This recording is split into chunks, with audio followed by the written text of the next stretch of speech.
Bueno, seguimos con el capítulo 8 titulado Mi novia del libro Crónicas de Domingo del escritor guatemalteco Domingo Castro, cuyo seudónimo en Honduras es Salvador Abel Castro. Así que comenzamos con el capítulo 8. Mi novia. Desde que era una niña grande en sus últimos años de escuela primaria era mi novia y me quería mucho. Admiraba yo su cuerpo escultural, su tez muy blanca, sus ojos hermosos bajo una frente espaciosa, su mirada dulce y expresiva, cabello rosmarino, claro, finísimo y liso, labios rosas, un tanto gruesos de clásico dibujo, símbolo natural de la bondad y la honradez. Su risa franca y sincera, sin afectación, como un paso rítmico y marcial. Con razón yo la amaba. Su amor y su constancia siempre fueron indubitables. Mi ausencia cuando estuve en Santa Lucía como cuando estuve en las minas me lo comprobaron. Su aprecio para mi familia también. La pena de mi enfermedad también fue suya, y suya fue la alegría de mi restablecimiento físico. Y un día, el 26 del mes de febrero de 1919, unimos nuestros destinos. Yo sabía que esto no era del agrado de su querida mamá. Ella, Ángela Romero Rodas, que más bien pudo ser feliz sin mí, con su abnegación y su ternura, hizo de su vida una sola con la mía. Con tan mala suerte habíamos dado principio a nuestra vida común que tuvimos los dos que dedicarnos a la confección de sombreros de hilama, pero esta actividad no rendía económicamente lo necesario para la subsistencia. Se había establecido en el lugar la farmacia Marroquín y su propietario me habló para que trabajara con él. Acepté. Meses después se miró obligado a trasladar su negocio a Cabañas, a donde fuimos a trabajar. Pero hubo un disgusto personal entre el propietario y yo y opté por retirarme, aunque él me pedía quedarme. Pensando mejorar, nos trasladamos a la ciudad de Zacapa, llevando a mi padre y hermanas. Trabajé en la gran tienda de Luciano Chev y en su fábrica de aguardiente, con cuyo salario nos sosteníamos pobremente, aunque mis hermanas también trabajaban y mi señora. El día 23 de marzo de 1920 nació nuestra primera hija Flores Mila, entre la alegría familiar y de algunos amigos y vecinos. Era el día 10 de abril del mismo año a las 5:30 de la mañana, más o menos, cuando se oyó un tiroteo al oeste de la ciudad y mi padre nos dijo: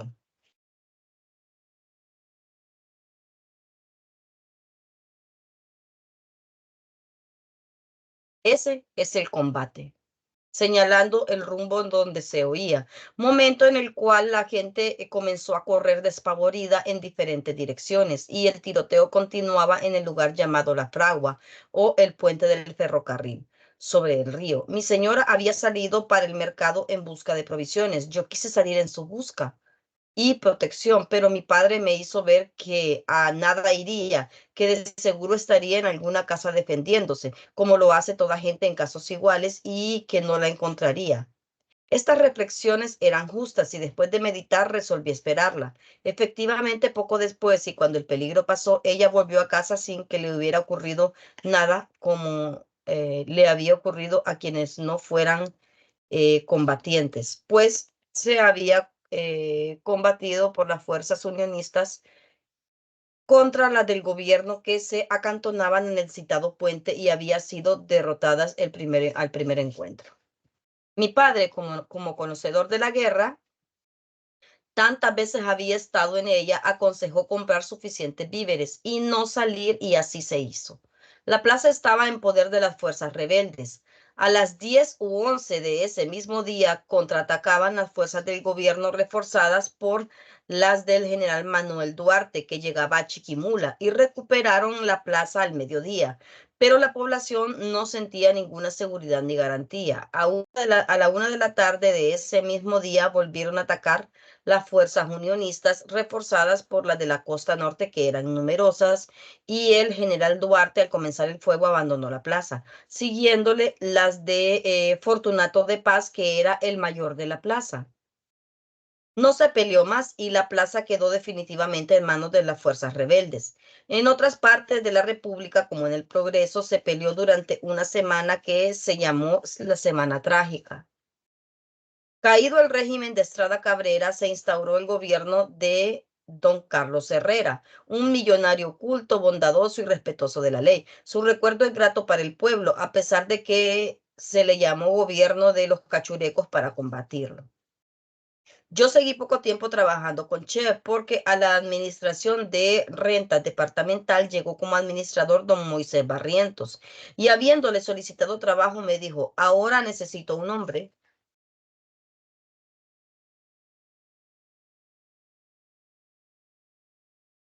como usted para que vaya a San Agustín, a Cazahuastlán, como guarda almacén de licores, en lugar del que está que se encuentra grave alcoholizado.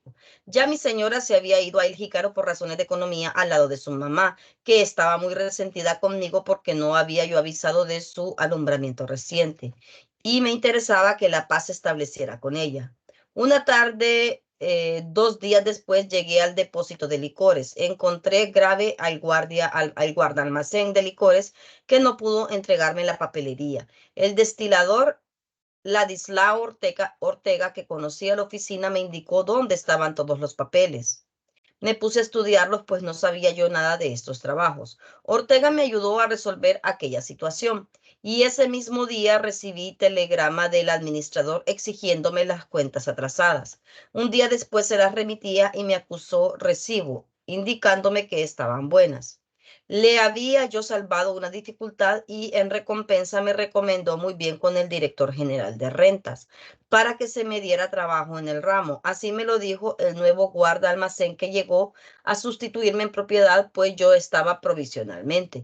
Pero por esa apatía que tanto daño me hizo, no fui ante el director general y me quedé en la desocupación en mi pueblo natal a donde había vuelto. Era alcalde primero don Timoteo Guerra y a los pocos días me llamó para ofrecerme la secretaría municipal, que acepté del mejor agrado. Como muy joven había practicado este oficio o profesión sin saber mucho del mismo, me hice cargo de la oficina en sustitución de Antonio Moreno, que quedó resentido, a lo cual se debió que días después nos atacáramos por el periódico, dando lugar a consecuencias desagradables. Una tarde que él andaba ebrio y armado de puñal, me provocó e iba a atacarme, pero echando pies atrás, ponía distancia entre los dos hasta que un cerco de rama me estrechó por la espalda. Y llevando mi revólver en la mano para detenerlo, lo puse en el seguro de donde se me disparó involuntariamente, y él, cobrando brío, se me lanzó en abierto ataque instante en el cual le disparé una vez con mala intención, pero no hice blanco. El tercer disparo ocurrió entre nuestros dos rostros y ambos nos separamos, terminando el incidente tan desagradable. El alcalde nos reconcilió y me impuso una multa que todavía debo porque no me fue exigida. Ni mi contrincante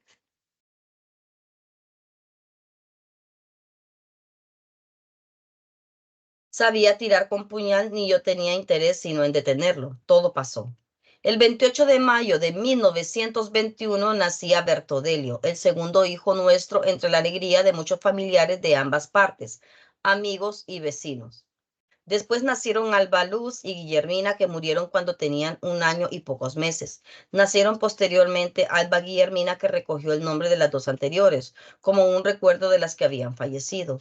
La revolución armada que votó el gobierno de Estrada Cabrera tenía por bandera de lucha la Unión de Centroamérica, que vino a hacerse una efímera realidad el 15 de septiembre de 1921, conmemorando el primer centenario de la independencia de la Unión de Guatemala, El Salvador y Honduras, dejando lugar para que se sumaran Nicaragua, que por razones internacionales estaba imposibilitada de hacerlo, y Costa Rica, que mostraba poco deseo de hacerlo, debido a tener de por medio a Nicaragua y por la duda muy fundada de una realidad permanente. Justo es recordar que en tal fecha el presidente Herrera en un acto cívico pronunció la frase siguiente: me levanto de la silla presidencial como presidente de la República y me siento como un jefe de Estado. Fue su gobierno un gobierno de libertad y tolerancia. A fines de julio me llamó mi suegra, doña Angelina Rodas, estaba grave. Aunque no me había tenido mucho afecto por culpa mía, sí confiaba en mi señora, en mi seriedad y amor para su hija, y me la recomendó. Aquella recomendación de una casi moribunda tenía que ser para mí sagrada, y así lo fue de por vida, y además ya teníamos hijos adorables. El día 1 de agosto de 1921 falleció entre la consternación de la familia como tenía que ser. Quedaba consumado y firme el deber que yo consideraba sagrado para con su hija, a quien nunca dejé de amar. Duerma en paz eternamente, Angelina Rodas.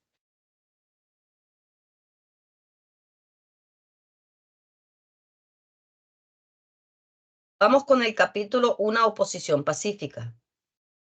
Corría el año 1922. Una política que no entenderíamos interesó a la juventud sencilla e inexperta a luchar contra el gobierno de Herrera.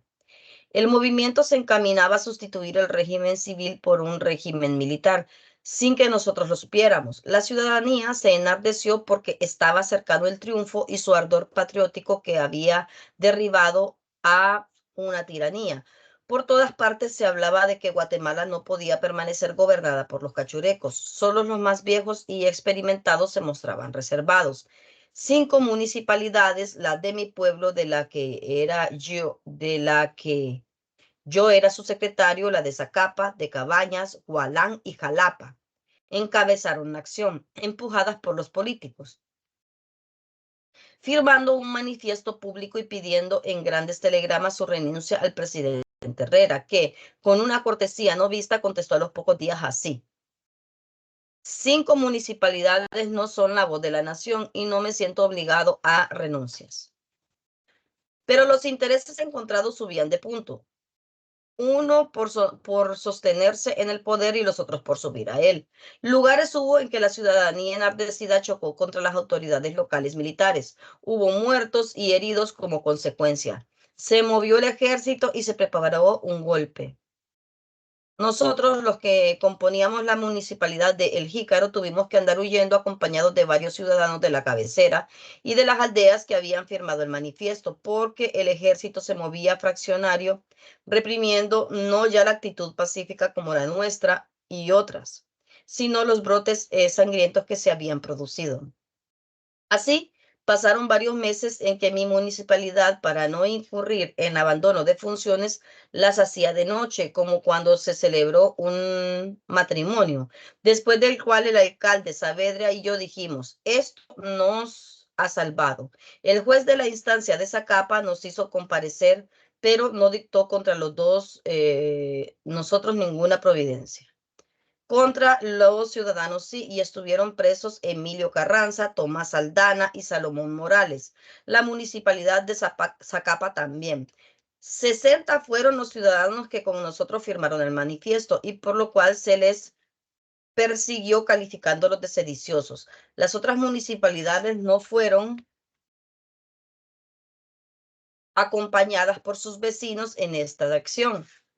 Finalizando el año, a principios de diciembre, dieron un golpe de estado los generales José María Orellana, Miguel Lavarre y José María Lima, formando un triunvirato de gobierno que luego se desintegró, quedándose en el mando del primero. Así terminó aquella situación, convirtiéndose en mando constitucional, lo que había sido de facto. El derrocado presidente Herrera salió al exilio y poco después falleció en los Estados Unidos de Norteamérica. Había terminado el gobierno conservador y estábamos en pleno gobierno liberal. Como consecuencia inmediata, el llamado Pacto de Unión suscrito en Tegucigalpa el año anterior estaba roto, y los que virtualmente habían sido estados en la Unión de Centroamérica volvieron a ser repúblicas independientes. El ideal unionista había fracasado por última vez, porque con esta experiencia no es de creerse que el sueño de Unión Centroamericana vuelva a tener soñadores. Así culminó la oposición pacífica, que después se tornó violenta hasta no haber ensangrentado el país. Las municipalidades no pensaron ni lo hubieran creído que se iba a llegar hasta lo último, la violencia. Al menos la de mi pueblo ignoró siempre tales propósitos, porque pacífica de suyo no hubiera apoyado el manifiesto y menos el pedimento de renuncia del presidente. Algunos que no quiero mencionar nos dijeron que sí, 3 municipalidades le pedían su renuncia a Herrera, que todo estaba listo para que se entregara y que ya habían 4, pero que 5 era mejor por más seguro y que solo faltaba la del Jícar. Hasta aquí llegamos con el capítulo 9 y nos queda para la siguiente, la grabación, el capítulo 10. Así que me despido por hoy de ustedes. Quiero comentarles que la foto que está de portada para la presentación de este audiolibro de Crónicas de Domingo, de Memorias de Domingo, que sale una anciana y un recién nacido, ella es Flores Mila Castro Romero, que es la primera hija de la que hablan ahí en este capítulo. Así que quería hacerles ese comentario. Además, otra de las cosas que me interesa comunicarles es que la persona que salvaguardó este libro fue ella. Ella, cada vez que se trasladaba fue de las que viajó las 3 veces a través del Merendón. Ya pronto, les estoy haciendo un spoiler, ya pronto van a conocer esa historia. Ella llevaba hacia cualquier lado donde se trasladara este libro. Así que a ella debemos que hoy lo estemos conociendo tal cual.